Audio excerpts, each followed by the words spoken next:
Friends आपका mock test रहेगा 33, ठीक है। Mock test Hindi and science के क्वेश्चन लिए गए हैं। साइंस के क्वेश्चन बाइलिंगुअल रहेंगे, ठीक है। हिंदी के 15 क्वेश्चन हैं और साइंस के भी 15 क्वेश्चन रहेंगे, ठीक है। सभी क्वेश्चन इंपॉर्टेंट हैं, तो सभी क्वेश्चन आपने करने हैं, कोई भी क्वेश्चन नहीं छोड़ना है, ठीक है। क्वेश्चन नंबर 1 लेते हैं। वाक्य के अशुद्ध भाग का चयन कीजिए। ऑप्शंस आपके सामने है। सीताराम की आज्ञाकारी पत्नी थी, कोई त्रुटि नहीं। बताएं इसका राइट आंसर क्या है, बताएं। तो option B is the right answer, sorry हाँ राइट आंसर। जो ये अशुद्ध भाग है वो ऑप्शन बी है। क्या आना चाहिए यहाँ पे, आज्ञाकारिणी, ठीक है। छोटी की मात्रा और अण को बड़ी की मात्रा, आज्ञाकारिणी होता है। सीताराम की आज्ञाकारिणी पत्नी थी, आज्ञाकारी नहीं होता है, ठीक है। वो एक पुरुष के लिए होता है। नेक्स्ट क्वेश्चन लेते हैं। Question number 2। समुद्र मंथन करना का अर्थ बताना है आपने। घोर तप करना, दृढ़ प्रतिज्ञा करना, उद्देश्य को प्राप्त करना या कठोर परिश्रम करना। बताएं सही आंसर क्या है। तो ऑप्शन डी इज़ द सही आंसर, कठोर परिश्रम करना। समुद्र मंथन करना मतलब कठोर परिश्रम करना है, ठीक है। Question number 3। मालूम होता है तुम्हारे यहाँ रहने का संयोग समाप्त हो गया है। रेखांकित वाक्यांश के लिए सही मुहावरा बताएं, ठीक है। नाता टूट जाना, डेरा उठ जाना, अंजल उठ जाना या हाथी तंग होना। हाथ तंग होना, यहाँ पे हाथी नहीं है, ठीक है। यहाँ पे क्या है, हाथ तंग होना। तो बताएं इसका राइट आंसर क्या है थर्ड का। तो option C is the right answer, Anjal उठ जाना, ठीक है। मालूम होता है कि तुम्हारे यहाँ रहने का संयोग समाप्त हो गया, मतलब संयोग, वहाँ पर रहने का उसका संयोग समाप्त हो गया, मतलब उसका अंजल उठ गया है, ठीक है जी। क्वेश्चन नंबर 4 लेते हैं। जिस तर्क का कोई जवाब ना हो उसको क्या बोलते हैं। जोरदार, तीखा, सटीक या अकाट्य। बताएं सही आंसर क्या है। तो ऑप्शन डी अकाट्य। जिस तर्क का कोई जवाब ना हो उसको क्या बोलते हैं, अकाट्य, ठीक है जी। क्वेश्चन नंबर 5 लेते हैं। अनथक परिश्रम और सतत ब्लैंक से व्यक्ति सफलता की चरम सीमा को पा लेता है। व्यवसाय, अध्यवसाय, समवाय या संकाय। बताएं सही आंसर क्या है इसका। तो ऑप्शन बी इज़ द सही आंसर, ठीक है। ऑप्शन बी इसका राइट आंसर रहेगा। अनथक परिश्रम और सतत अध्यवसाय से व्यक्ति जो है सफलता की चरम सीमा को पा लेता है। जो हिंदी के ये वर्ड होते हैं थोड़े इसको समझना है, याद रखना है कि कहाँ क्या फिट हो रहा है, वो मैंने एक्सप्लेन करने की कोशिश की है, ठीक है। तो ऐसे क्वेश्चन भी आते हैं केवल एग्जाम में। दैत्य प्लस आदि संधि विच्छेद का सही संधि शब्द चुनिए आप। बताएं इसका सही। ऑप्शन आपके सामने हैं, बताएं 6 का क्या आंसर। तो option C is the right answer. क्या होता है, दैत्य प्लस आरी होता है दैत्यारी। क्या होता है, दैत्यारी। तो ऑप्शन सी इज़ द सही आंसर। रो को छोटी की मात्रा आएगी, ठीक है जी। उसके बाद आता है क्वेश्चन नंबर 7। महात्मा में कौन सा समास है, बताएं। तत्पुरुष समास, कर्मधारय समास, बहुव्रीहि समास या अव्ययी भाव समास। बताएं क्वेश्चन नंबर 7 का राइट आंसर। तो option B is the right answer, कर्मधारय समास है महात्मा में, ठीक है जी। महात्मा में है कर्मधारय समास। थोड़ा जूम कर लेता हूँ, आपको दिखाई देगा इजीली। क्वेश्चन नंबर 8 लेता हूँ। भारतीय संविधान में किन अनुच्छेदों में राजभाषा संबंधी प्रावधानों का उल्लेख किया गया है। बताएं। ऑप्शंस आपके सामने हैं, बताएं इसका राइट आंसर। तो option A is the right answer. 343 से लेकर 351 तक, ठीक है। 343 से लेकर 351 तक जो है भारतीय संविधान में जो अनुच्छेद है, आर्टिकल्स हैं वो, ठीक है, उनमें राजभाषा संबंधी प्रावधानों का उल्लेख किया गया है, जो हमारी राजभाषा हिंदी है, ठीक है। ओके, नेक्स्ट लेते हैं क्वेश्चन नंबर 9। खून पानी होना का अर्थ बताना है आपने, ठीक है। ऑप्शंस आपके सामने है 9th का। बताएं इसका राइट आंसर क्या है। खून पानी होना, तो option B is the right answer, कोई असर ना होना, ठीक है। खून पानी होना मतलब कोई असर ना होना, ठीक है जी। नेक्स्ट क्वेश्चन नंबर 10 लेते हैं। वाक्य के अशुद्ध भाग का चयन कीजिए। बताना है आपने। प्रत्येक देशवासियों को देश की सेवा में तन मन धन अर्पण करना चाहिए, कोई त्रुटि नहीं। बताएं ऑप्शंस में कौन सा सही है। तो option A is the right answer, ठीक है। इसमें त्रुटि है, इसमें अशुद्ध भाग है। बताएं प्रत्येक देशवासियों को, यहाँ पे आना चाहिए प्रत्येक देशवासी को। क्या आना चाहिए, प्रत्येक देशवासी को। इस सेंस में ये जोड़ रहा है, प्रत्येक देशवासी को देश की सेवा में तन मन धन अर्पण करना चाहिए, ठीक है। तो ऑप्शन ए सही रहेगा। 11 डपोर शंख का अर्थ बताना है आपने। डपोर शंख क्या होता है, ठीक है। सब संबंध छोड़ देना, कांपने लगना, विख्यात होना या बेवकूफ़। बताएं सही आंसर क्या है। तो ऑप्शन डी इज़ द सही आंसर, ठीक है। डी राइट आंसर रहेगा। डपोर शंख का मतलब होता है बेवकूफ़। क्या होता है, बेवकूफ़, याद रखना है, डपोर शंख बेवकूफ़, ठीक है। Question number 12। आधा तीतर आधा बटेर का अर्थ बताना है आपने, ठीक है। ऑप्शंस आपके सामने हैं। उचित, सामंजस्य का अभाव, छोटा बड़ा होना, रंग बिरंग होना या फिर बेमेल और बेढंगा होना। बताएं सही आंसर क्या है इसका।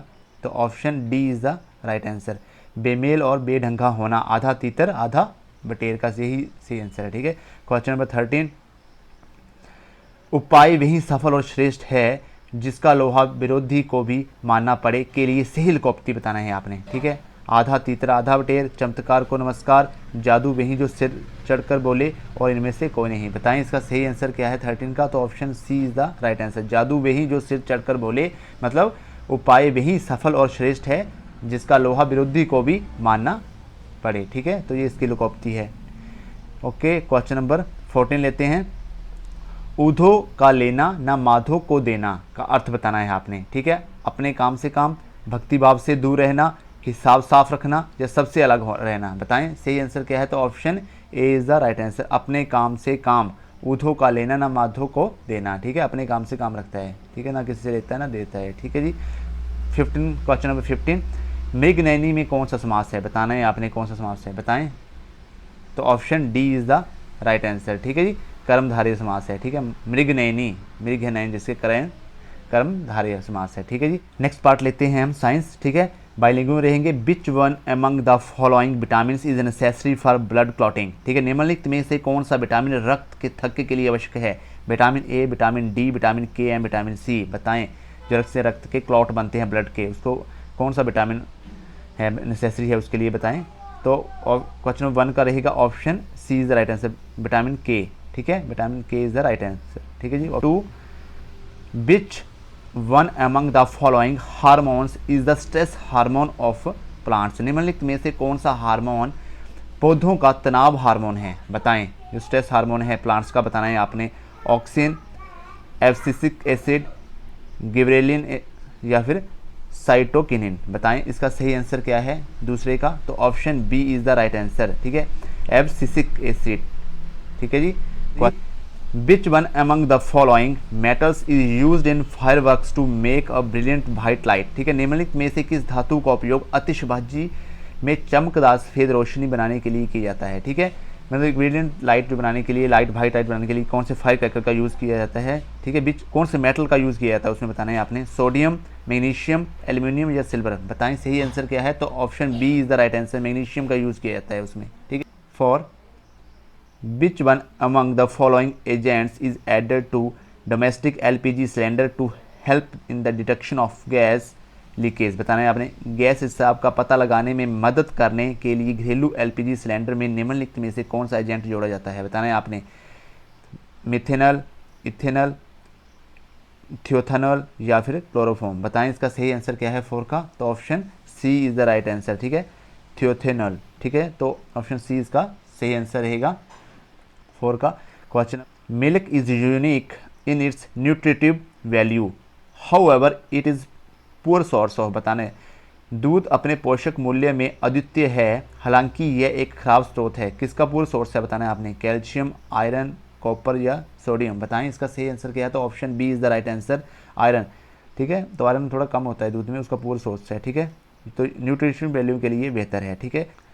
Oncology is the study of, oncology का अध्ययन बताना है आपने। वर्ड्स की स्टडी है, कैंसर की या फिर मैमस की, स्तनधारी या सॉइल की। बताएं किसका राइट आंसर क्या है 6 का। तो option B is the right answer, cancer. ठीक है, जो ऑन्कोलॉजी है वो is the study of cancer है। ठीक है, तो ऑप्शन बी इसका राइट आंसर रहेगा, याद रखना है आपने। क्वेश्चन नंबर 7 लेते हैं। Fathometer is use to measure, fathometer का उपयोग मापने के लिए किया जाता है किसके। अर्थक्वेक्स के, रेनफॉल के, ओशियन डेप्थ के या साउंड इंटेंसिटी के। बताएं इसका सही आंसर क्या है 7 का। तो option C is the right answer, ocean depth. ठीक है, जितनी भी ओशियन डेप्थ है उसको, डेप्थ को नापने के लिए, गहराई को, ओशियंस की जितने भी सागर महासागर उसकी गहराई को नापने के लिए जो फेदोमीटर का यूज़ किया जाता है, याद रखना है आपने। 8, हु हैड इन्वेंटेड जीरो, शून्य का आविष्कार किसने किया। इजिप्टियंस ने किया था, ग्रीक्स ने किया था, इंडियंस ने किया था, नन ऑफ द अबव। बताएं किसने किया था। क्वेश्चन नंबर 8 का सही आंसर क्या रहेगा। तो option C is the right answer, Indians ने किया था जीरो का आविष्कार। ठीक है जी। Who discovered that plants have life. ठीक, किसने खोजा कि पौधों में जीवन होता है। बताना है आपने। एडवर्ड जेनर ने, जेसी बोस ने, लुइस पॉस्चर ने या डार्विन में। बताएं इसका सही आंसर क्या है 9 का। तो option B is the right answer. ठीक है जी। क्या नाम है, जगदीश चंद्रा बोस, जगदीश JDIS, जगदीश CHANDRA चंद्रा आगे बोस। ठीक है, जगदीश चंद्र बोस ने जो है डिस्कवर किया था कि प्लांट्स में भी जो है जीवन होता है। ठीक है जी। क्वेश्चन नंबर 10 लेते हैं। But is the splitting of light into its colours known as, बताना है आपने, प्रकाश अपने रंगों में विभक्त होना क्या कहलाता है? डिफ्यूजन बोलते हैं, डिस्पर्शन बोलते हैं, रिफ्रैक्शन या नन ऑफ द अबव। बताएं इसका सही आंसर क्या है? तो option B is the right answer, dispersion बोलते हैं उसको। ठीक है, प्रकाश का अपने रंगों में विभक्त होना। ठीक है, splitting of light into colours में जो स्प्लिट होती है उसको हम बोलते हैं डिस्पर्शन, डिस्पर्शन ऑफ लाइट। ठीक है, ऑप्शन बी सही आंसर रहेगा। देखिए इसको पढ़ लेना। Splitting of light into its colour is known as dispersion of light. Rainbow is a natural phenomena showing dispersion. ठीक है जी, जब रेनबो निकलता है ना, ठीक है, इंद्रधनुष निकलता है, तो उसमें जो लाइट्स 7 रंग निकलते हैं तो वो डिस्पर्शन ऑफ लाइट्स की फिनोमेनस के कारण निकलते हैं। ठीक है, क्वेश्चन नंबर 11 लेते हैं। Which of the following is correct about a sound wave?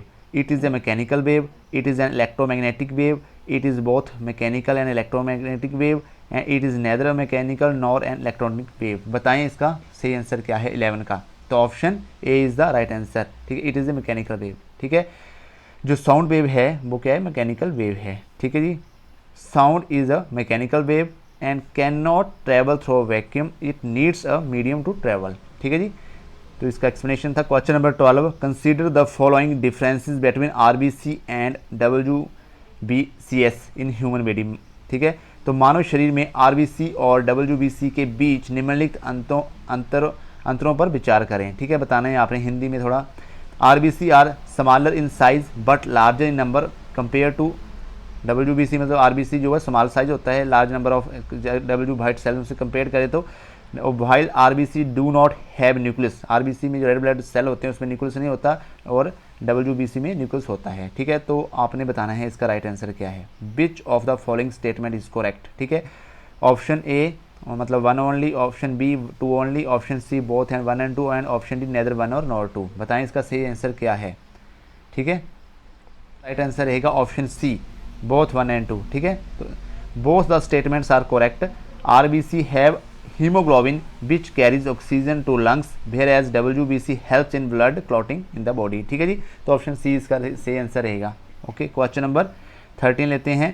By heating the density of the liquid. ठीक है, तरल पदार्थ का घनत्व गर्म करने से क्या होता है? डिक्रीज होता है, इंक्रीज होता है, मतलब कम होता है, बढ़ता है, डज नॉट चेंज, चेंज नहीं होता है, इंक्रीज और कम या ज़्यादा होता है अकॉर्डिंग टू द प्रेशर। बताएं इसका सही आंसर क्या है क्वेश्चन नंबर 13 का? तो option A is the right answer, decrease होता है। ठीक है, by heating the density of liquid जो है तरल पदार्थ का घनत्व गर्म करने से जो है कम होता है। ठीक है जी, ऑप्शन ए इसका सही आंसर रहेगा। Question number 4, nowadays yellow lamps are often used for lighting on the road, which of the following gas is used in those lamp. ठीक है, आजकल सड़कों पर रोशनी के लिए प्राय पीले लैंपों का प्रयोग किया जाता है और उन लैंपों में निम्नलिखित में से गैस का प्रयोग किया जाता है। बताना है आपने, सोडियम, नियॉन, हाइड्रोजन और नाइट्रोजन। बताएं इसका राइट आंसर क्या है 14 का? तो option B is the right answer, neon. Neon gas का प्रयोग किया जाता है। ठीक है, जो पीले लैंपों का प्रयोग किया जाता है ना सड़क पर, ठीक है, रोशनी के लिए, तो वो होता है उसमें क्या होता है? नियॉन गैस का प्रयोग किया जाता है। ठीक है, तो 14 का option B is the right answer रहेगा। क्वेश्चन नंबर 15 लेते हैं। Where is the chlorofluorocarbons mostly used? कहाँ पे यूज़ होती है? माइक्रो ओवंस में, सोलर हीटर्स में, वॉशिंग मशीन्स में या रेफ्रिजरेटर्स में? बताएं क्लोरोफ्लोरोकार्बन्स मोस्टली यूज़ कहाँ होती है? तो option D is the right answer. ठीक है, रेफ्रिजरेटर्स में। ठीक है, तो option D is the right answer. दोस्तों अगर वीडियो अच्छा लगा है तो लाइक एंड शेयर जरूर करें। तो मिलते हैं नेक्स्ट वीडियो में, तब तक के लिए जय हिंद, जय भारत।